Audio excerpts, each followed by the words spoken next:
Is Brown versus the Board of Education and Historical Black Colleges, and we're talking to Dr. AAl-Hadid. Dr. AAl-Hadid, one of the important elements of Brown versus the Board of Education was that in 1954 it overturned a decision that had been rendered in 1896 called Plessy versus Ferguson. And I think on some of these earlier shows we talked about these decisions. But let's look at the impact that Plessy had upon education, period, and how historical black colleges were able to find a way within that situation. Yes, I think Plessy is very important because it created a legal framework for the rollbacks that we got during the period of Reconstruction. In other words, legally, Plessy versus Ferguson, in terms of the separate but equal principle, established officially American apartheid at the national level. So in other words, the United States Supreme Court bought into a dual society, bought into a segregated society. And it wasn't until Brown versus Board of Education 1954 came along that that whole concept was overturned. But be that as it may, let's just look at what happened as a result between Plessy and Brown. Basically, we established a dual system of higher education. And African Americans were put in a situation where they got inadequate facilities, low teacher salaries, very substandard buildings, but we did develop a curriculum. And I think what we have to understand is that we have two types of curricula that was developed. In the private sector, we had pretty much a liberal arts curriculum. And that was the type of curriculum that was advocated by W.E.B. Du Bois. You can find that sort of outline in his Souls of Black Folks. In the public sector, we developed pretty much a vocational ed or technical type curriculum. And that comes out of Booker T. Washington's classic, Up From Slavery. So one is saying, well, let's develop infrastructure, let's get involved in technology and become part and parcel of the Industrial Revolution in terms of factory development and agrarian life. And the other one's saying, well, let's develop a class of talented people that are doctors, lawyers, college professors, business persons. And these people would be pretty much the race men. These would be the leaders of the race. And so that the liberal arts curriculum also stressed agitating for the franchise, agitating for the right to vote, which we had gotten with the 15th Amendment, but of course it was not enforced in the South because of this existence of Plessy versus Ferguson and the segregated school system. So basically, when we developed our curriculum, as Carter G. Woodson says in the Miseducation of Negro, was basically, it created a white school for Negroes. Why did it create a white school for Negroes? Because it did not take into account African American culture as the heart of the core curriculum. Rather, it created a core curriculum that canonized American history, it canonized the English language, and everything that is part and parcel of the Europe-centered arts and humanities. That became the driving force in our curriculum. So what we actually produced were black Anglo-Saxons, people that had a mindset of Europeans, coupled with the production of black Anglo-Saxons through the educational curriculum. We also developed certain what we might call secret societies on campus. We know them today as the Greek letter organizations.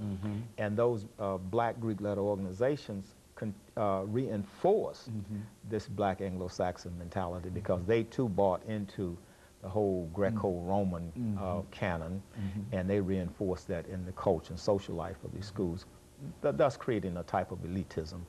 So not only were the students pledging Greek letter organizations, but the administration itself was comprised of members of Greek letter organizations. And those Greek letter organizations not only function in terms of the ones that we know like Kappa, Alpha, AKA, Delta, but many of these organizations also tied back into the grandfather organization, which was the Boule. And the Boule was basically an organization for the medical doctors and the college professors so that they could, and the word Boule itself means servant of the king. Okay, very good. And so their job was to be a conduit or a go-between between the white ruling class and the black community. That was their job, to keep a barometer on the black community and carry out pretty much the biddings of the white ruling class. And so that filtered down in terms of your black Greek letter organization. And that's where the control element was. So I think that's how the curriculum developed, you know, over time. Now, when Brown v. Board of Education came along in 1954, that created a very interesting scenario for the HBCUs. Okay, very good.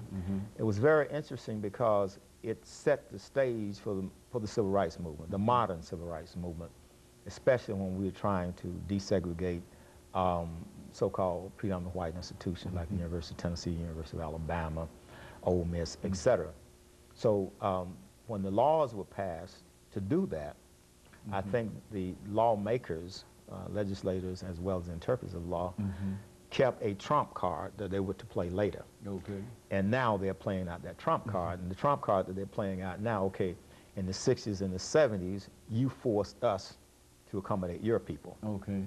Now we're sending our students and our faculty to your schools, not to desegregate them, but to take over them.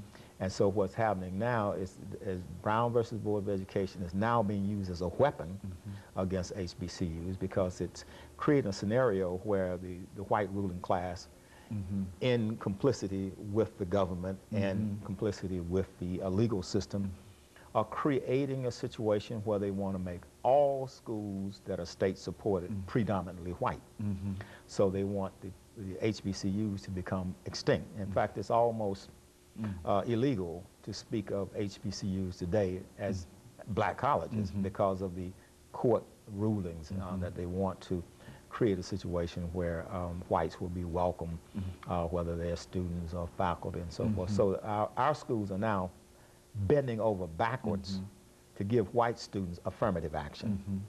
And the PWIs, predominant white schools, are doing nothing to grant affirmative action to black students at their schools. So you still have this duality, and that duality is there because the HBCUs, they were the victims during segregation. Now they're the victims under desegregation. Well, now, as we make preparations for the second break and make preparations to come back for the third segment, let's see if we can get some kind of direction in terms of what can be done in order to make these historical black institutions, even though they are institutions that will try to bring in all groups, really serve the purpose that they were originally intended to serve. Of course, when we come back, we'll raise that question. We'll be back with our audience following this very, very short commercial break.